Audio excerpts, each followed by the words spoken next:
Eto, matindi na ito. Simula na. Simula na ang bakbakan ng Risa Ontiveros versus Remulla. Trillanes versus Remulla. O, pakinggan po natin ano sinabi. Former Senator Antonio Trillanes has criticized you and said, reduce your interviews. Ang Nako, pinahihinto. Bawasan mo raw yung pagpapa-interview, John Vic. Bakit? Ang magnanakaw galit sa kapwa magnanakaw. Anong ibig sabihin? Dapat, ang mahilig lang magpa-interview, si Trillanes. Huwag ka nang makisawsaw. Naiinggit eh. Pero eto totoo naman to. Itong magkapatid na ito, hindi ko alam kung kulang to sa pagmamahal ng magulang. Hindi ko naman pinakikialaman yung kanilang personal. Pero alam mo 'di ba pagka ganyan, pag kulang sa atensyon, 'di ba parang gano'n?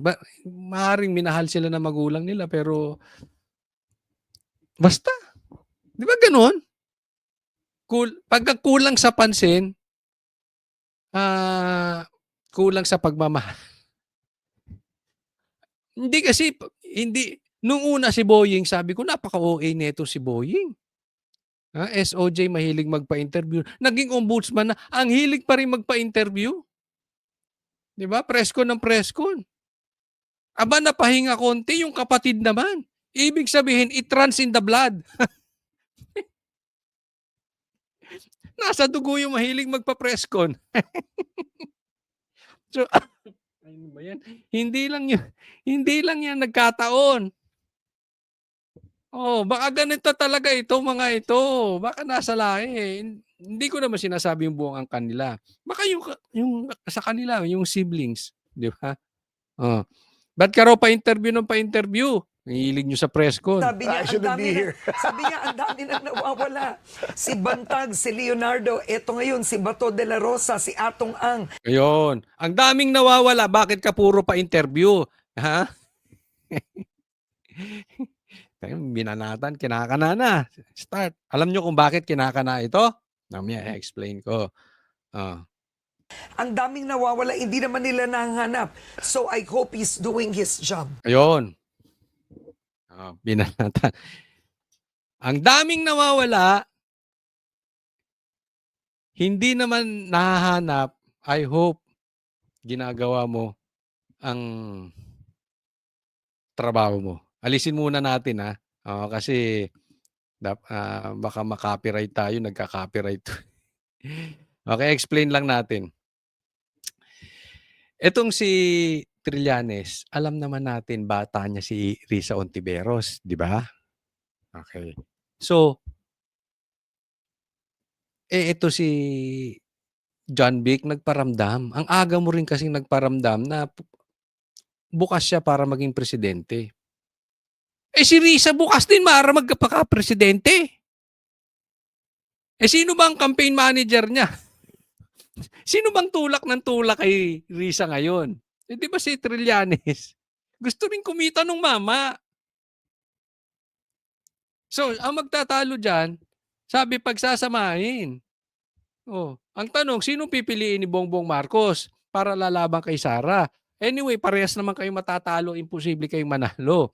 Pero ngayon pa lang, pumupustura na tong mga animal.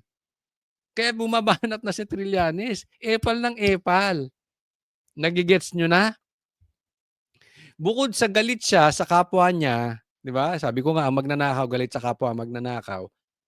Yung mahilig magpa-interview galit sa kapwa mahilig magpa-interview. Bukod pa roon, siyempre labanan nila nitong si Risa Ontiveros. Alam niyo naman ito papakita ko sa inyo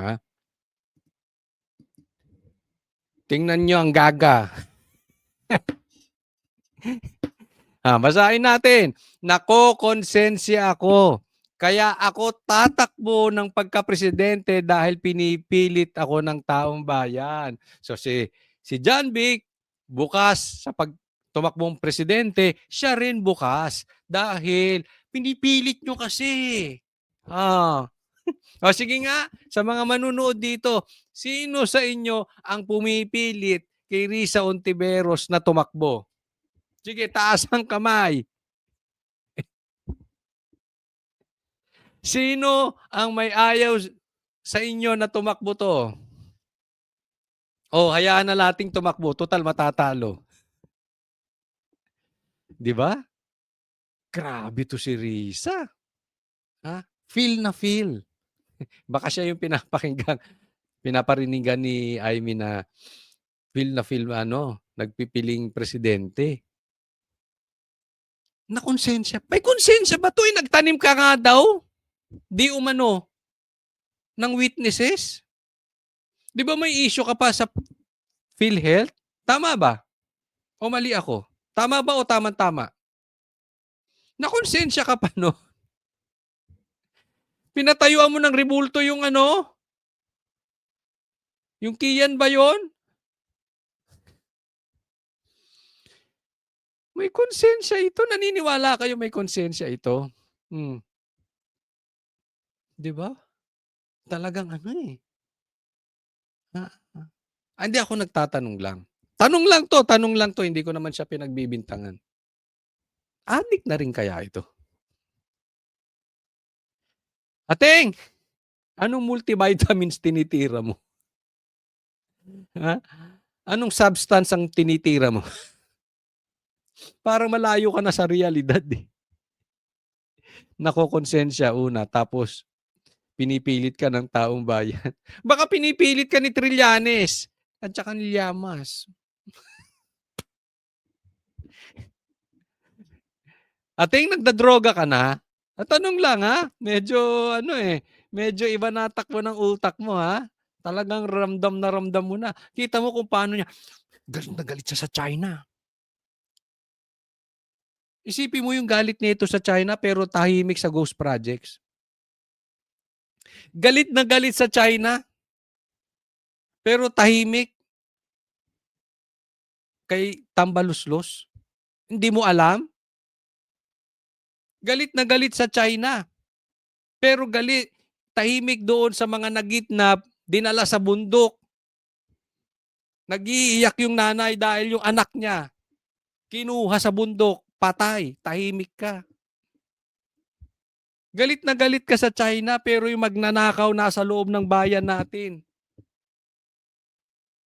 tahimik ka. Galit na galit ka sa China samantalang nagbigay ng tulay sa Pilipinas. Oh, pambira, oh. Feel na feel niya yung pakikipaglaban sa China, para mauto niya mauto niya yung liderato. Alam mo, kala mo lumalakas ka ng gano'n. Hindi, sa totoo lang, hindi dahil nasa kabilang kampo tayo. Nagmumukha kang tangating. Bakit hindi mo sabihin, sige, galit kayo sa amin China, i-pull out nyo na yung negosyo nyo dito. Sino maapektuhan? Tayo. Kasi yung galit nyo sa China, hindi nyo kayang labanan ng China. Yung galit nyo sa China, pang-optics nyo lang. Pang-grandstanding. Itong mga senador natin, no? Meron ka pang pinipilit ng taong bayan. Lokohin mo, lelang mong panot.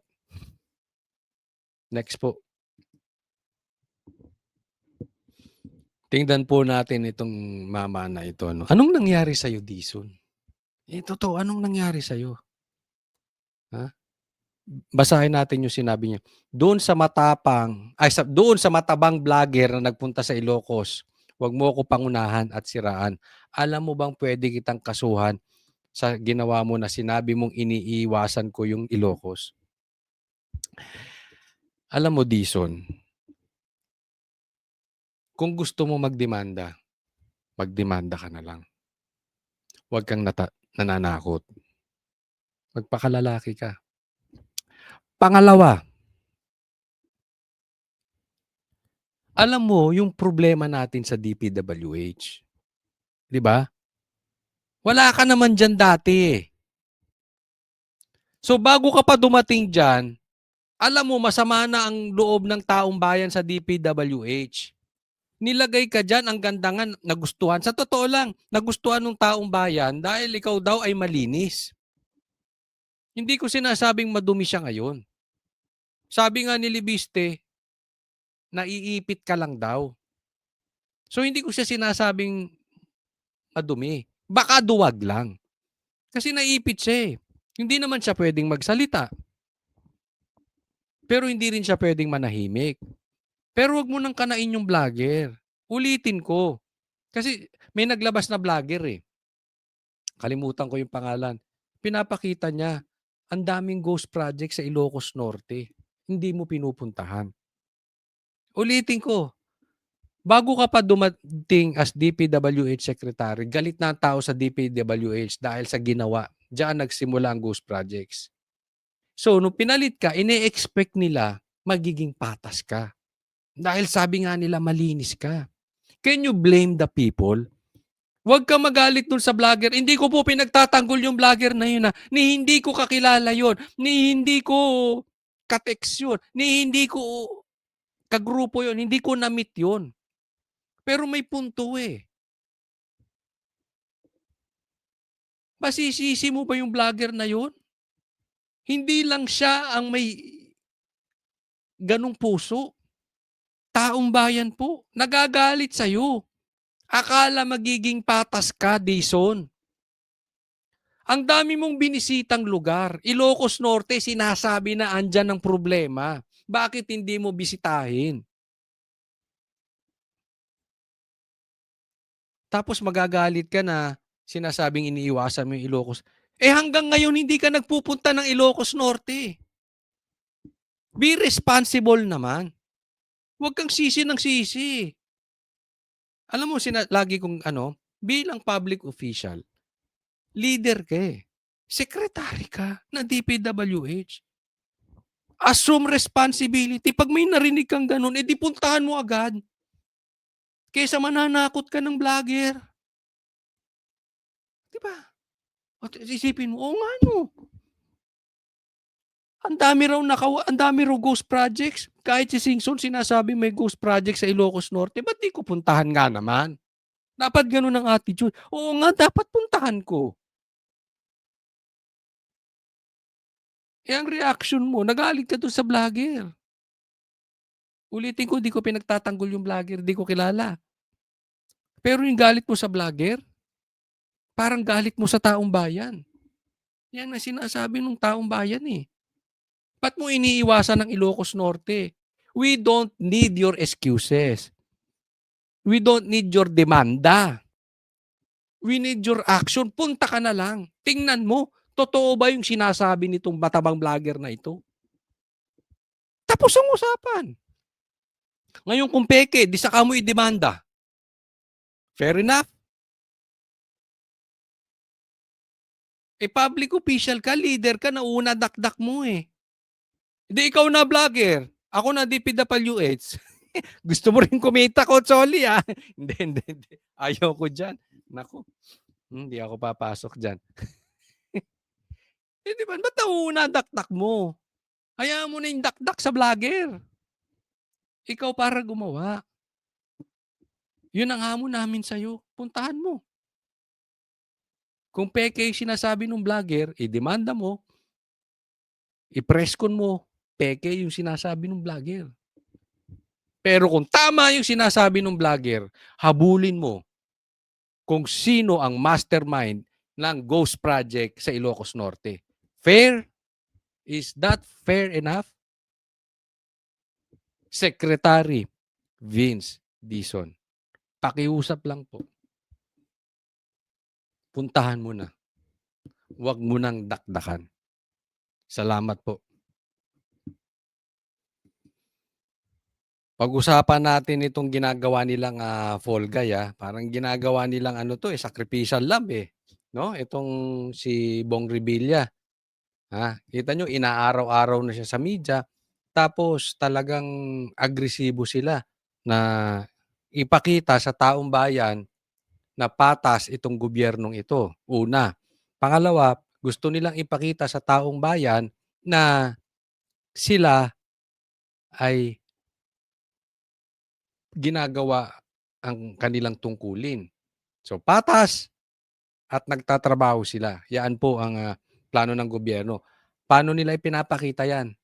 Dito sa binibilisan nila sa pagkilos at panggigipit dito kay Bong Revilla. Kasi nga naman, obviously, may kaso dati na as far as I know, napawalang kaso napawalang sala naman. So, easy target siya eh. Una, artista, sikat, pamilyang artista, pamilyang politiko, and kalaban sa politika. So, easy target nga naman. Di ba?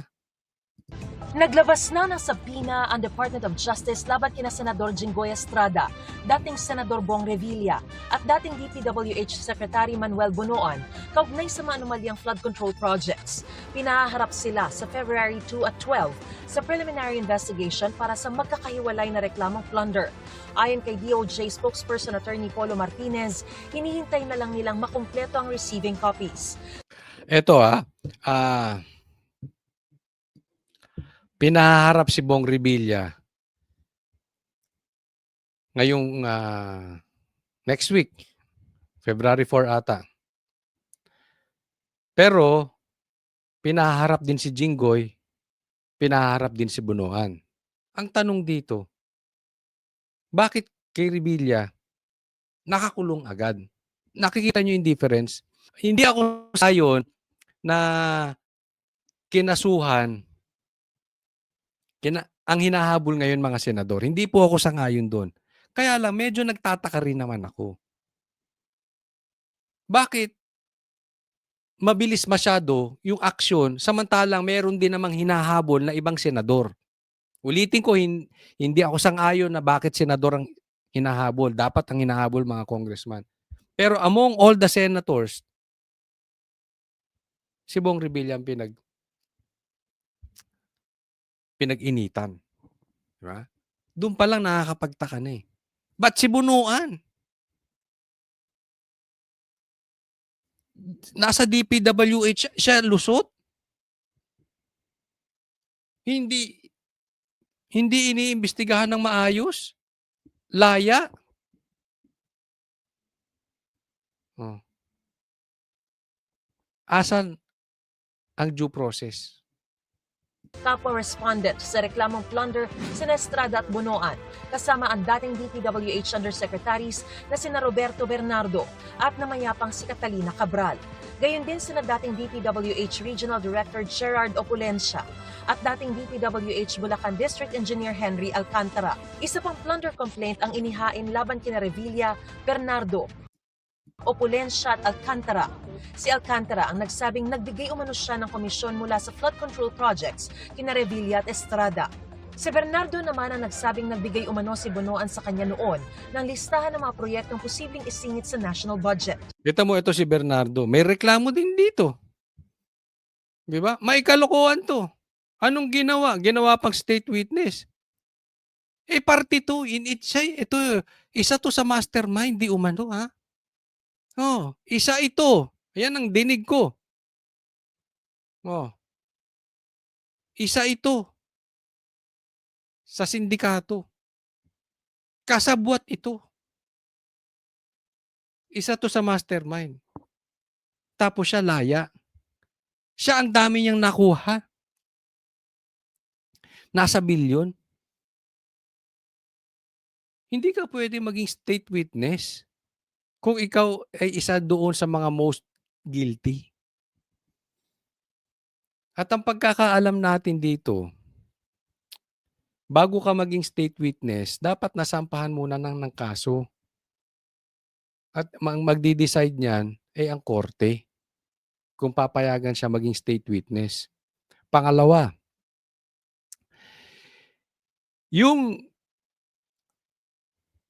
abogado daw neto at yung pumirma di umano dito sa warrant of arrest ni Bong Revilla magkapatid. paki-check nyo nga, totoo ba yan? Ako'y nagtatanong lang. Kasi kung totoo yan, aba, hindi na tayo magtataka bakit mabilis ang usad patungkol kay Bong Revilla. Bakit na-isyuhan agad ng warrant of arrest? Pero kung ganun pa man, may kutsabahan, di ba? So tanong, pakilinaw nyo nga. Ha? Bernardo, hindi ba totoo na magkapatid yung abogado? At yung pumirma ng warrant of arrest ni Bong Revilla? Di kung hindi totoo, di sabihin ninyo, hindi totoo yan. Pero kung totoo, dapat gumalaw ang korte, hindi pwede yung ganyan. Wala pang pahayag ang mga nabanggit pero dati nang itinanggi ni na Estrada, Revilla at Bunoan ang mga alegasyon. Si Revilla na nakakulong sa New Quezon City Jail Male Dormitory, inilipat na ngayong araw sa Tignan mo, meron pang, alam ko, bawal yun eh. Yung mugshot na ganun. Lahat naman sila tinanggi. Si Bong Revilla pinag-initan. Pambihira. Kaya alam nyo, dito to totoo ito. Kaya ayoko maging gwapo eh. Hindi. Oo. Ay kaya ayoko rin maging artista. Target ka eh. Di ba kung artista kang kalaban? Pero artista kang bida. Totoo naman eh, di ba? Wag nga tayo yung gwapo, ano yan, pagdating sa, malakas yan pagdating sa chicks, sa pansin ng tao, sa sikat. Pero pag kinainggitan naman ang gwapo, tapos ka. Ay, nako. general population. Gayon din ang 4 sa 6 na kapwa-akusado niya sa kaso malversation of public funds through falsification of public documents dahil sa 92.8 million peso ghost flood control project sa Pandi, Bulacan. Ibig sabihin, inihalo na sila sa ibang preso. Una po, nilipat na po silang 5 yung dinala sa atin matapos ang kanilang. Ito, alam niyo yung hindi ko sinasabing totoo yung binibintang kay Bong Revilla, ha? Pero for discussion purposes, kung totoo yun, napakaliit. Pinagpapapansin nila. Parang yung confidential funds lang ni BP Sara na nalustay daw niya. Hindi ko sinasabing totoong nalustay ni BP Sara din yun. Same scenario dito kay Bong Revilla. Pero for discussion purposes, bakit pinapansin nyo yung maliit na confidential funds ni BP Sara, hindi nyo mapansin yung confidential funds ng mga sekretary na napakalaki? Hindi nyo mapansin yung mga confidential funds ni Bongbong Marcos. Dapat patas lang. Ito, pinagpapansin nyo itong binibintang kay Bong Revilla, isamantalang ang lalaki, yung mali-maleta lang, isang maleta, magkano laman ng isang maleta? Idini-deliver kay Tambi tsaka kay Pangulo? Ni hindi nyo man lang maimbestigahan? Ni hindi nga mabanggit? Sa Blue Ribbon? Ulitin ko, hindi naman tayo nagbibintang. Pero patas lang. Padaanin nyo sa tamang proseso. Bukod sa due process, sa tamang proseso. Huwag kayong double standard. Kasi itong ginagawa kay Bong Revilla, napanood namin kay Sara eh. Ganyan din ang ginawa ninyo. Quarantine per BJMP policy at sila ay nilagay sa general population sa isang ordinaryong selda kasama ang ibang PDL. Ayon sa BJMP, kasama ngayon ni Revilla ang 6 na persons deprived of liberty na walang kinalaman sa kontrobersyal na flood control project scam. Mga walang kinalaman dito at mga ordinary PDL lang Ano mo, hiniwalay na siya agad, no? Bakit si Dilima ba? din po na low risk lang din. Base sa security assessment, medical assessment at iba pang factors katulad. Hindi ko sinisisi tong BJMP, okay? Kasi utos lang naman sa ibabaw yan. Hindi po. Ang sinisisi natin, sino yung mainit? Dapat pinag-iinitan nyo yan sila Bernardo, sila Bonoan. ng legal factors.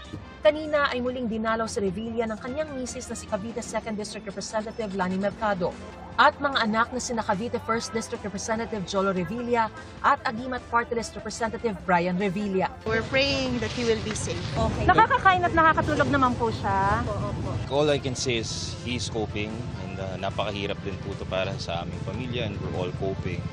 But right now, we're just staying strong as a family. It's hard for me to also express how I really feel because it's a hard position to be in right now. Dumalaw ring muli ang kapatid ni Revilla na si dating Antipolo Mayor Andrea Bautista Henares at kaibigang si Nino Mulak na nagdala raw ng ensaymada Si Ninyo Mulak, nagdala na yung ensimada. Ay. Hindi, paborito ko, masarap yung ensimada nito ni Ninyo Mulak, ha? Mulak ensimada, masarap. Pag napupunta ako dito sa, hindi ko na ituturo. Kasi bihira ako makita niya. Pero pag napunta ako dun sa mall na yun, sinisiguro kong nakakabili. Masarap. Pinadalhan daw si Bong Revilla. Pwede kaya ako makadalaw dyan, makahingi ako.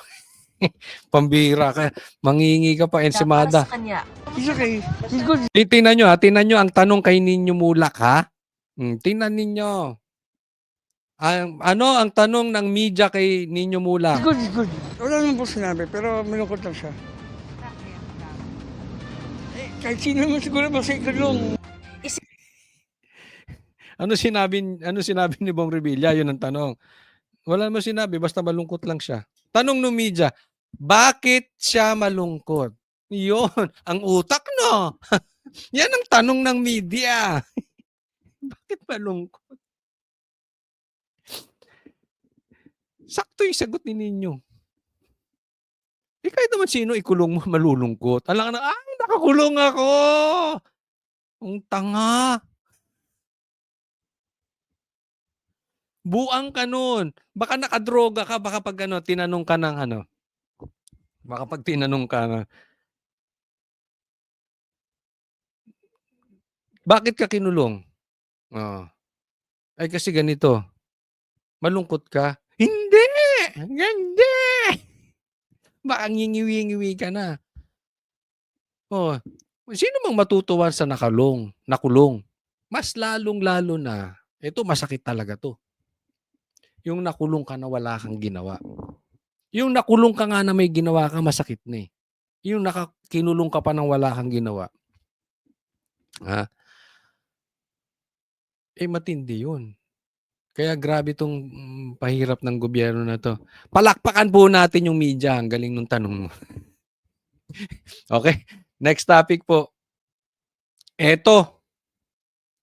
Tingnan nyo po kung anong sinabi nitong si Abante. Si Congressman Abante. Ayaw ko siyang tawagin pastor kasi pastor daw to eh. Si Pastor Abante. Ayaw kong tawagin kasi nasisira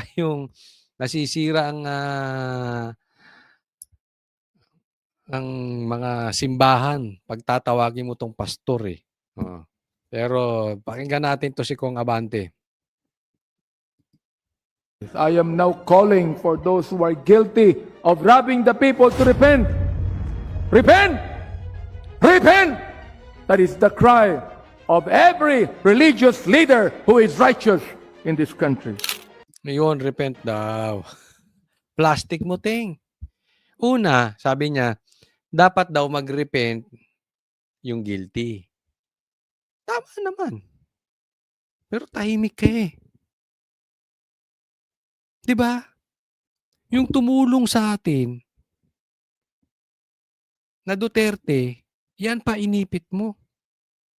Pero yung nagnakaw sa taong bayan, di umano, na House Speaker nyo dati, kasi tambaluslos, tahimik ka.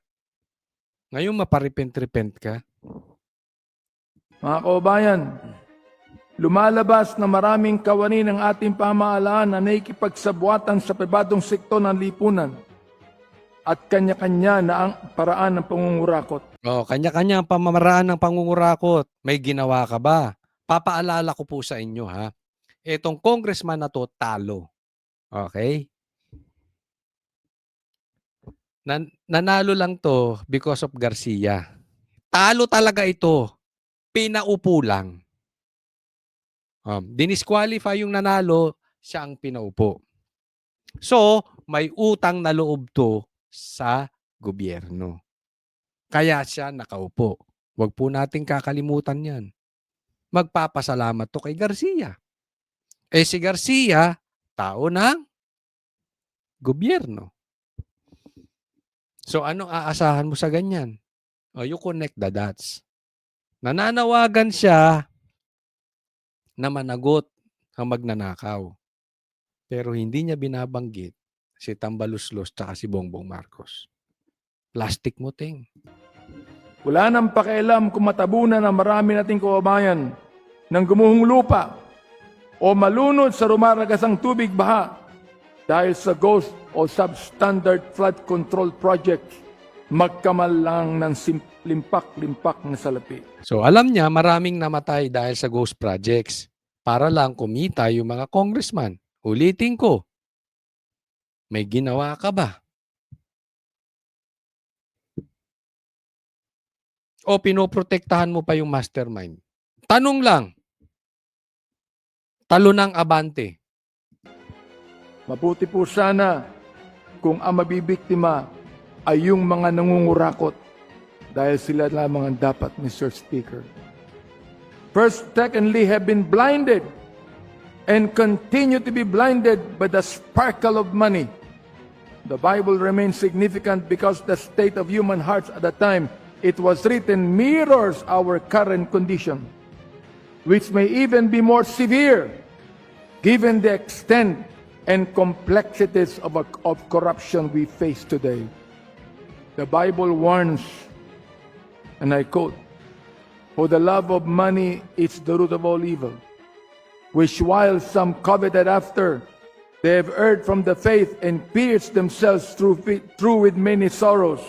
According to 1 Timothy chapter 6 and verse number 10. Yan, totoo naman yun. Yung sinasabi niya, love for the money or love of money. Wala namang masama kung ikaw ay mayaman. Hindi po ibig sabihin mayaman ka makasalanan. Pero yung mahal mo yung pera, yun ang makasalanan. Lalong-lalo na, nagkasala ka, nagnakaw ka dahil sobrang mahal mo yung pera. Double whammy ka na nun. Alam mo pala, abante, no? Alam mo pala, abante. Anong ginagawa mo? And thirdly, Tatanong ko sa'yo, hindi mo alam na involved sa nakawan sa ghost projects yung magpinsan? Hindi mo alam, abante. Ano ka? Tanga o nagtatanga-tangahan? Tanong lang. Patatawag nyo na naman kami sa Quadcom? following what to our sight seems right without regard to our duties and responsibilities before God and before our countrymen. When the Bible warns us that, and I quote, "There's a way which seemeth right unto a man, but the end thereof are the ways of death." Mga kababayan, panahon na po na magkaroon tayo ng national repentance at restitution. God is reaching out to us through His divine due process before delivering His judgment due to our iniquity. Therefore, let us heed God's call. Dami na itong alam. Ang dami mong alam. Yung tropa nyo, walang ginawa. Before it is too late. Diba ang hypocrites, no? Ang Alam mo, ang mga politiko natin, grabe. Grabing ka-ipokrito. John the Baptist referred to the political leaders of his time as the generation of vipers. In the book of Matthew 23, verse number 33. Ikaw yun. Ikaw yun. Pariseyong pariseyo. Hindi mo pa listen to what you're saying. Pariseyong pariseyo ka. Hindi ko sinasabing malinis ako, ha. Hindi po. Pero kayo nilagay sa posisyon. Kahit nga talo ka eh. Nilagay ka pa rin sa posisyon. Hindi ka naman nagsasalita. Di ba? Nakafocus pa rin kayo sa Duterte. Ayaw mo maging presidente si Sara. Oh, edi anong ginagawa mo? Nagbubulag-bulagan ka diyan sa mga mastermind. Eh ano ka, edi Pariseo. Sa wikang Tagalog ay mga lahi ng ulupong.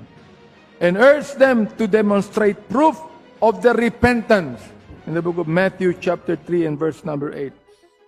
Similarly, the Lord Jesus, in his message to the people, particularly the political leaders, consistently echoed the statement, and I quote, I tell you nay, but except ye repent, ye shall all likewise perish. I am now calling for those who are guilty of robbing the people to repent. Pangalanan mo. Huwag kang puro calling, puro ka general statement. Pangalanan mo. Kilala mo sila, nandiyan ka sa Congress. Pangalanan mo. Kung si Chanco kayang pangalanan, ikaw ba't di mo kayang pangalanan? Tanong ko sa'yo, tanong lang ito. Pinagtatakpan mo ba si Tambaluslos? Ganun kasimple yun eh. Paripent ka ng paripent. Eh paano kung ang may sala si Tambaluslos? Bakit hindi mo tawagin si Tambaluslos mag-repent?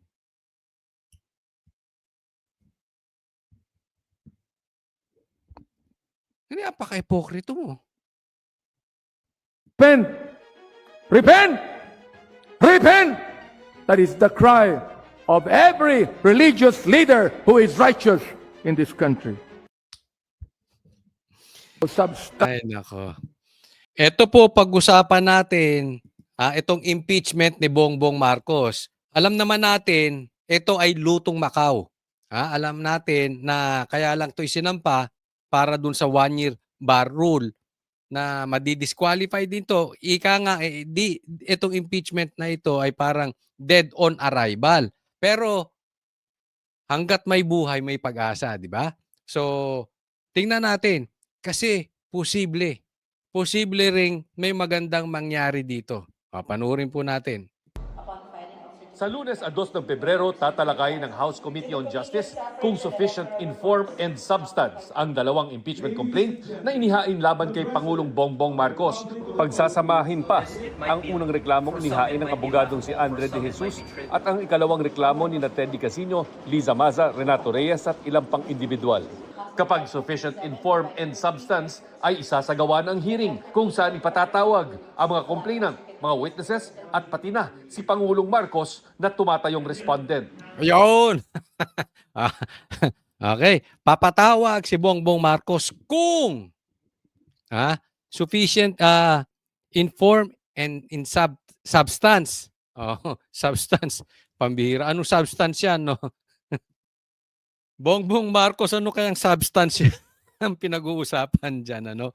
Pero ito, una, tatalakayin sa Lunes. At ang pinaka-importante dyan, merong sapat na ebidensya yung isinabmit na impeachment. Ibig sabihin, pasimplihin na lang natin in layman's term, may saysay, hindi ampaw. Alam naman po natin, yan ang kinakatakot natin. Posibleng nag-submit ito ng mga ampaw na impeachment complaint para makaligtas si Bongbong Marcos. Pero malay natin, di ba? Kung sakaling meron ngang numero sa Congress, alam mo, sasabihin lang nila ay yaan ay naaayon sa mga ebidensya. Pero wag po nating kakalimutan, This is very important. Numbers game yan. So pag sinabi ng mga congressman na mas marami ang sasabihin, hindi, sufficient in form and in substance. Sa madaling salita, maraming sumang-ayon. So kahit hindi totoo, posible pa rin makalusot.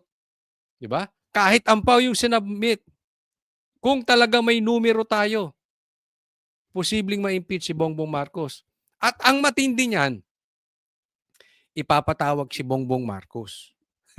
Alam naman natin, bubulol-bulol din to Ha? Alam naman natin sunog na utak nito. Walang maisasagot ito. Simula huli niya ng debate. Yung kay Cayetano, binastos ni Cayetano to kaliwat kanan Parang pinagsasampal. 'Di ba? Binastos to. Simula noon ayaw na ng debate nito. Alam naman natin takot to humarap sa press. 'Di ba? Ang tanong diyan, haharap kaya si Bongbong Marcos? Anong sa tingin ninyo? Haharap to si Bongbong Marcos kung ipapatawag? Sige, ilagay nyo dyan sa comment section. Yan ay para hindi na maulit ang isa sa mga basihan ng Supreme Court decision sa pagdedeklarang unconstitutional ang impeachment complaint noon laban kay Vice President Sara Duterte na hindi nila nabigyan ng pagkakataong sumagot sa mga aligasyon. Paano kung hindi dumating yung respondent? It is actually his prerogative whether to come or not to come. Because just like any other respondent, this participation during the hearing is part of the right to due process. So you want him to come? Huh? You want Bongbong Marcos to come on you? No, kasi sabi niya, prerogative ni Bongbong Marcos to come or not to come. Oh, gusto mo ba siyang mag-come? Tanong ko sa iyo, Congresswoman. Gusto mo siya mag-come? Gusto mong pumunta siya diyan? Pero alam nyo kung ako tatanungin, hindi pupunta yan. Duwag yan. Pustahan. Hindi pupunta yan si Bongbong Marcos. Duwag yan. Unless siguro kasama niya dito sa kaliwa, si Claire nakatago sa palda, tapos hawak niya dito, yung sintro ni John Vic, pupunta yan. Pag tinanong, okay na magsalita. Di ba? Ganyan ang gagawin yan. Pero yung siya pupunta, sa tingin ko malabo. Kahit nga nakatago sa tingin ko, kahit nakatago yan sa palda ni Claire at nakahawak sa sintro ni John Vic, mukhang malabo pa rin. Wala. Tatago talaga yan. Baka nakatago yan kay Lisa. No? So, imposible yan. Pero alam nyo, nagba-backfire to. Etong posibleng nangyari dito. Maraming nagsasabi, at ako ay naniniwala doon sa mga sabi-sabi na yan, na ito ay tanim impeachment. Para nga talagang makuha nila yung 1-year bar rule, di ba? Nag-submit ng ampaw. Pero kung sakali lumusot, parang nagtangkang mag-suicide si Bongbong Marcos diyan. Alam niyo yung tanim impeachment? Siya di ba? Ako'y naniniwala, sumasang-ayon ako doon sa mga nagsasabing tanim impeachment. Galing sa kanila mismo yun. Nakakapanood kayo ng pelikula na yung parang, kunwari, drug lord.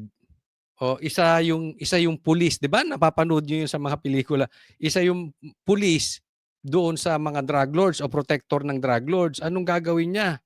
Papatakasin niya yung mga drug lords, pero para hindi halata na pinatakas niya, kunwari naglaban, magbabaril sa paa. Diba? So pagtingin, ay may tama ako. Hindi ako yung ano. Talagang nakatakas, binanatan, yung pala siya nagpatakas. Namatay. Di ba? Posible yun. Hindi mo naman kontrolado. Parang ganito yung kay Bongbong Marcos. Para siyang nag-suicide dito. Dahil pag natuloy yan, at dumire-diretso yan, at nagulat siya, may numero pala sa Congress. Tandaan po natin, pag pumasa sa Congress yan, may sufficient inform in substance. Paano na yun? 1/3 lang ang kailangan dyan, pipirma. Pag umakyan sa Senado, tapos na yan. Hayahay tayo.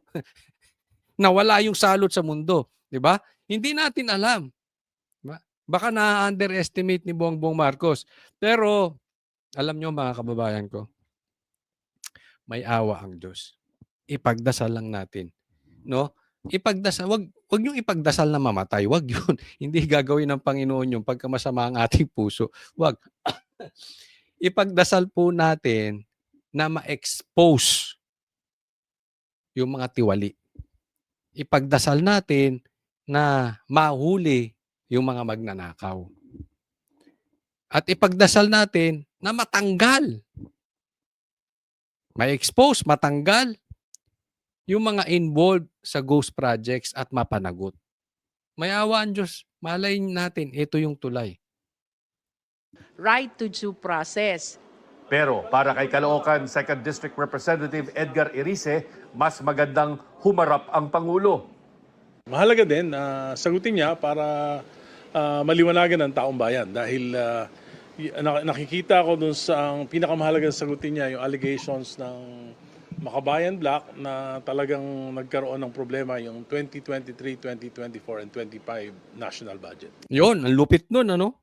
23, 24, 25.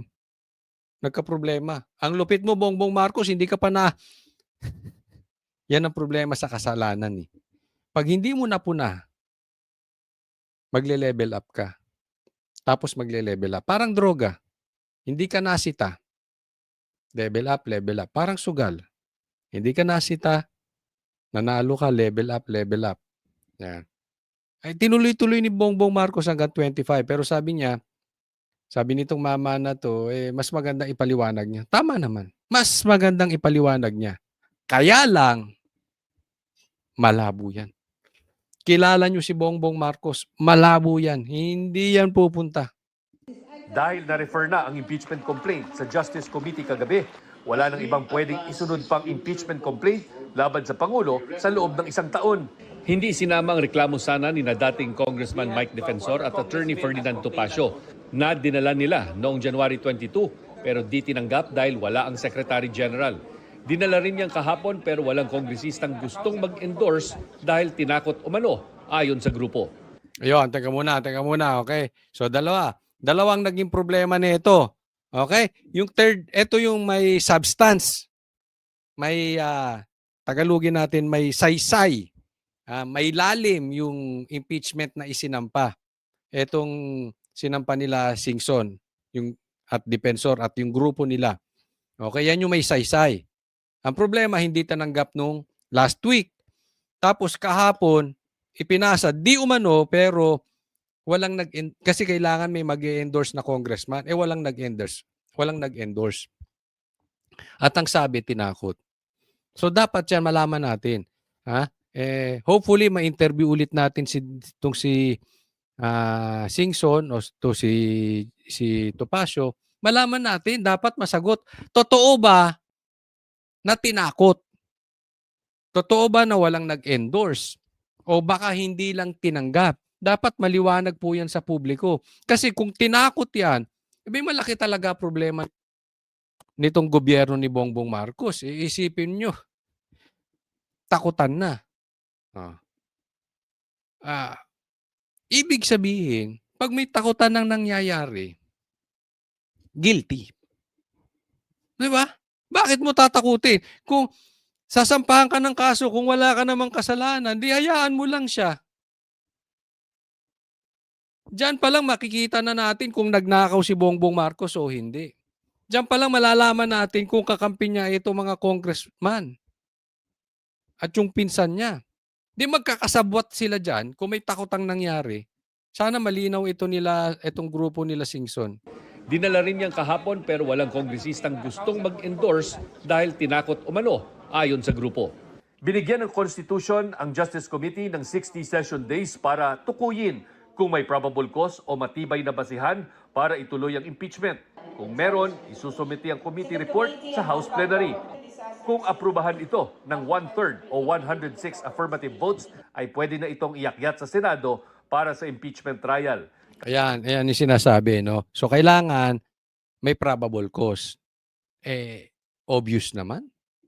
Sa tingin ko, it's beyond probable cause na.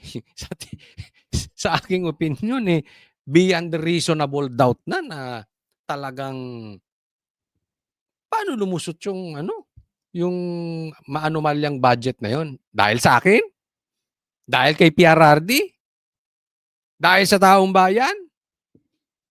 Hindi naman lulusot yun kung hindi pinirmahan ng presidente. Doon pa lang sabit na no? Pero doon sa 1/3 votes, yan, madali lang yan. Meron lang 106 kung hindi ako nagkakamali. 106. To be sure, 107 napipirma, akyat na yan agad-agad sa Senado. Tapos na boxing. Yun ang ipagdasal natin. Ha? Ma-expose yung magnanakaw. Kampante si Luistro na kayang isabay rito sakaling may maghain din ng panibagong impeachment complaint laban kay Vice President Sara Duterte. Pwede na yan simula sa 6 ng Pebrero pag napaso na ang 1-year bar para sampahan siya ng impeachment complaint. Para sa GMA Integrated. Dito malalaman natin, ha? Malalaman natin kung yung kamandag, kung talagang malakas si Sara. Kasi kung masasampa pa rin yung impeachment, ibig sabihin hindi pa rin yung impeachment ni BP Sara, hindi pa rin yung influence ni BP Sara sa Kamara matindi pa rin. So tingnan natin, dalawa yung sabay Kailangan ng 1/3 votes. Tingnan natin kung sino ang uusad at pupunta sa Senado. Importante kasi pumunta sa Senado. Tuloy natin. Wala pang tugon ng Malacanang kung dadalo si Pangulong Bongbong Marcos sakaling imbitahan ng House Justice Committee. Pero handaan nilang Pangulo na makipagtulungan at magsumite ng mga dokumento kung kailangan. Ang proseso ng impeachment at trabaho ng Kongreso, iginagalang daw ng Pangulo. Pero muling dinin ng Palasyo na hindi lang Pangulo ang apektado nito. Hindi lang ang Pangulo maapektuhan, kundi mismo ang bansa at ang ekonomiya. Plastic! Pag na-impeach daw yung Pangulo, yung buong bansa ang maapektuhan. Bakit wala kayong inatupag kung hindi pamumulitika sa Duterte? Di ba? Kung ang concern nyo, yung hindi maapektuhan ng taong bayan, dapat yung kay Sara pa lang. Wag nga kayong sinungaling. Imposible na wala kayong kinalaman doon. To the very least, pwede nyong inawat kung sakaling wala kayong kinalaman. Hindi nyo inawat. Wala kayong ginawa. Hinayaan yung karnihin si BP Sara nung mga buhaya. Nagbulag-bulagan kayo. Hindi kayo concerned sa taong bayan. Hindi kayo concerned na maapektuhan. Alam natin, kahit impeachment ni Bongbong, kahit impeachment ni BP Sara, maapektuhan ng ekonomiya natin. Bakit nyo hinayaan last year? Plastic nyo talaga. Napaka-ipokrito nyo mga animal tong mga ito. Suportado naman ng Palasyo ang desisyon ni House Majority Leader Isa pa tong ipokrito. Sandro Marcos na hindi lumahok sa anumang diskusyon o debate kaugnay ng impeachment laban. Oo, hindi ka lalahok sa debate kasi wala kayong silbi sa debate. Wala naman yung utak ninyo. Lalahok kayo sa gapangan. Hindi kayo pupunta sa... Gagapangin nyo yung mga congressman. Bibigyan nyo ng proyekto. Yan sinabi ni Chanco, di ba? Gagawin nyo rin yan. Bakit ka sasali sa diskusyon? Anong sasabihin nito si Sandro? Anong alam nito? Wala namang alam ito. Sa ama nito. Sa ngayon, limitado pa rin ang mga aktibidad ng Pangulo na pinaghihinay ng mga doktor. Simula ng mga ospital dahil sa diverticulitis. Asa ka na nga pala, Bongbong Marcos? Magpakita ka. Asan ka na, Bongbong? Linggo. Hindi na siya sumama sa turnover ng vendor kiosk sa Intramuros, Maynila. Kita mo, hindi na siya nagpupunta. Pag public, hindi nagpupunta si Bongbong Marcos. Pag private meeting na walang nakakakita, sila lang pumupunta. Masakit ang puwit mo.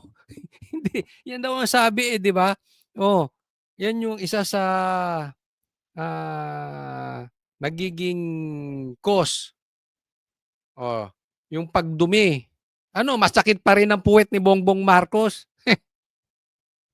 Na dinaluhan ni First Lady Luis Araneta Marcos.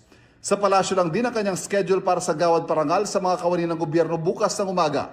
Maayos po ang kanyang kalagayan. Still, kahit sinabihan na siya ng kanyang mga doktor, patuloy pa rin po ang kanyang pakikipag-meeting dito po. Plastic. Maayos pa rin ang kalagayan. Hindi maka-attend sa labas. Doon na lang sa Malacanang. Steady na lang siya ron. Hanggang sa gumaling. Bumaba ang tama. Style nyo, bulok. Wag nyo nga kami pinagloloko. Eto mga ito. Kasi kung talagang malakas yan, ang yayabang nito. Di ba? Sigurado ako nagyayabang ito, nagyayabang si John Vic, nagyayabang yung, kita nyo, eto, Pangulo, nakalabas. Ipapa-interview pa. Di ba? Ipagmamalaki. Alam naman natin itong mga ito eh. Di ba? Ba't hindi nila mapagyabang? Kasi mas malala pa. Sa palasyo. Para sa Plastiko. Next topic po. Eto. Yari dito si Bongbong Marcos. Binulgar na siya ni Singson. Alam nyo, magpapatumba diyan kay Bongbong Marcos. Alam naman natin, ito si Singson talagang ang laki ng naging parte nito doon sa EDSA 2. Alam natin yan. At hindi lang siya. Pati si Saldico. Kasi si Saldico maraming alam kay Bongbong Marcos. Binulgar siya. Eto, ibinubulgar na siya ni Singson. Tapos talaga siya. Tanggap yung final, makaka-witness ako sa mga Goose Project and mga project na yung sinabi mismo ni Presidente, mga guni-guni, mga palpak, doon pala sa Ilocos Norte nandun Wala kami makitang matino na project. Ayan. Dison, makinig kang mabuti. Sa Ilocos Norte, walang matinong project ayon kay Chavit Singson. Dison, puntahan mo. Huwag ka nang magpatumpik-tumpik pa. Huwag ka nang puro excuses. Puro ka excuses. Gawa na, punta na. Ang dami mo nang pinuntahan yung Ilocos Norte, hindi nyo papuntahan.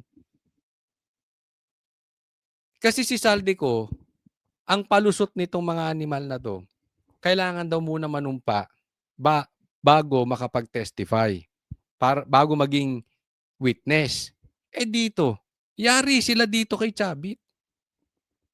Manunumpa to kasi makakapunta ron. Hindi takot kay Bongbong Marcos. Kung makalusot man sila kay Saldico, tapos sila dito kay Singson. Simple lang naman. Ungkatin mo lang naman yung proyekto sa Ilocos Norte, tapos na Baka hindi lang si Bongbong Marcos, damay pa yung anak. Pero syempre, ang naka-impeach dito yung anak. So, imposibleng hindi alam nung tata yung ginagawa nung anak. Kagaguhan yun. Imposibleng hindi rin alam nung pinsan yung ginagawa ng speaker. Sila dyan. Huwag nyo nga kaming pinaglololoko. Malaking, malawakang sindikato po ito. Yan ang sinasabi. Di ba? Palpak lahat and Ghost Project. Meaning Ghost Project and a substandard project. Hinakusahan din ni Singson ng ICI ng pagmamanipula umano ng testimonya ng mga resource person tulad ng government contractor na si Curly Discaya. Are you able to talk to Yes, Curly so Discaya? Discaya, may mga kilala ko, nakilala siya, so nakausap ko rin. Kwento niya lahat yan. Kasi paano kami magte-testify, binabago ang statement namin, sabi nila. So, ayan. Nagte-testify ang Discaya against dito kay Bongbong Marcos. Binabago yung statement nila. Kaya nga naman, di ba, ang pinilit nilang gawing state witness nitong si Bernardo. Dahil si Bernardo hindi tinuturo yung, pasimple na lang natin, hindi tinuturo yung mastermind.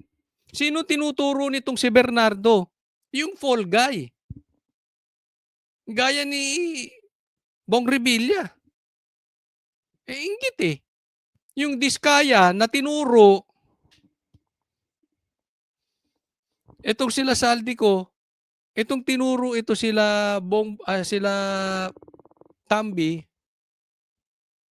papunta kila Tambi yung usapin, siya yung kinulong. Galing, di ba?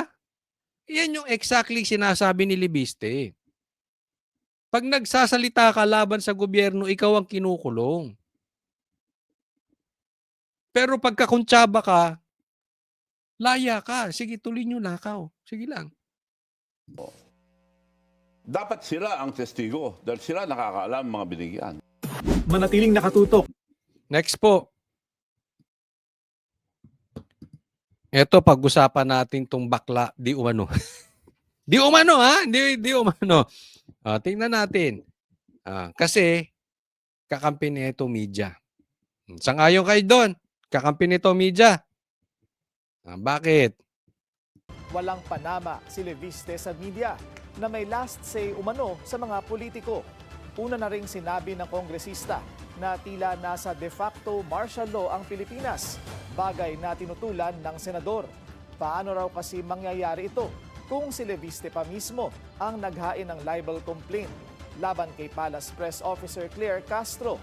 Dapat anya, bukas ang sinumang mambabata sa investigasyon, lalo na kung may basihan naman ito.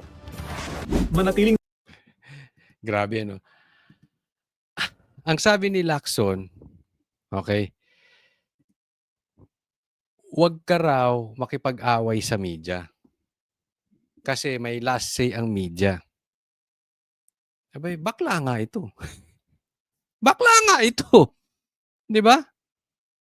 Pagka ganito ang senador natin, paiikutin ka ng media. Ay, pag natakot ka sa mga pag pusong mamon ka, pag malambot ang puso mo, pag onion skin ka, paiikutin ka na, ay makikita nila, ato si Lacson, takot ito. Sige, bakbakan natin. Ito gusto nating optics, di ba? Kokontrolling ka ng mga media. Hindi mo alam yon? Pag hindi ka nila type, halimbawa, yung media, galit sa Duterte. Halimbawa lang ito Kasi pinasara yung kanilang istasyon. Babakbakan ka ng babakbakan yan. Para ikaw pumihit. Bakit? Kasi hindi ka tumatayo doon sa pinapaniwalaan mo. Sumasayaw ka sa media. Pag ganun ka, wala kang silbing senador. Dapat ang senador yung media. Pero alam naman natin to, kikita naman natin di ba? Nakikita natin kung ano kiling ng media. Hindi man lahat, pero maraming mainstream media nakakiling, alam natin. Pag patungkol sa gobyerno ang usapin, downplay. Pag sa kalaban ng gobyerno ang usapin, ay lahat kakalkalin, aaraw-arawin pa. Di ba? Pero yung sinasabi ni Lacson, nung tinanong siya patungkol dito kay Leviste na hindi daw de facto martial law tayo. Hindi tayo de facto martial law. Impacto martial law tayo ngayon. Impacto kasi nagpapalakad. Hindi raw totoo yun. Dahil ang dahilan niya kasi nakapagdemanda pa si Leviste kay Claire. Ganun ba yun? Paano yung sinasabi ni Leviste? Hindi, yung style nito si Lacson, parehas din ng style ni Claire. Ilalayo ka dun sa usapin. Baklang-bakla di ba? Bakit hindi mo tingnan, ano ba sinabi ni Leviste, naalala nyo? Na-discuss natin ito kahapon. Kaya daw mayroon tayong de facto martial law ay ginigipit yung mga nagsasabi at na nagsasalita tungkol sa baho na ginagawa ng gobyernong ito. Sa madaling salita, pagkalaban, dinidemanda, ginigipit kung ano-ano. Pero, pagkakampi nila, bigyan ko kayo halimbawa, bakit si Tambin dami nagtatanggol? Tinuturo na siya lahat. Hanggang ngayon, ang dami pang pumoproteksyon sa kanya, Lacson. Ang daming magnanakaw sa Congress. Bakit yung mga senador ang pinag-iinitan nyo? Inunan nyo na si Cheese. Sinunod nyo si Senator, si Revilla. Tapos isusunod nyo pa sila Villanueva, etc. Pero yung mga congressman, di ba? Yun yung ibig sabihin ni Leviste. Ikaw naman, nagpunta ka dun sa demanda kay Claire. Di ba? Malabo talaga to si Lacson. Hanggang dyan na lang po muna tayo. Huwag pong kakalimutan na i-like po itong video na ito. And sana dun sa mga hindi pa po natin subscriber dito sa channel ni Coach Oli, mag-subscribe po kayo. Kita-kits po tayo ulit bukas. Thank you po. God bless everyone.